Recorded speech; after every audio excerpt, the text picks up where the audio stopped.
नमस्कार मंडळी. आजचा विषय आहे लढाई आणि भांडण.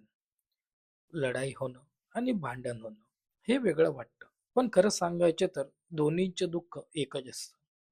कारण एकच असतं. आपल्याला ज्या व्यक्तीची सगळ्यात जास्त काळजी असते, तीच व्यक्ती आपल्यासारखी का वागत नाही हा प्रश्न मनात निर्माण होतो. आपण कोणतंही नातं घेतलं, मग ते भाऊ बहिणीचे असो, नवरा बायकोचे असो, प्रेमाचे असो किंवा मैत्रीचे. आपण नकळत समोरच्या जवळ अपेक्षा ठेवतो. त्याने असंच वागायला हवं होतं आणि तेव्हा तसं होत नाही. तिथून लढाईची खरी सुरुवात होते. शब्द दुखावतात.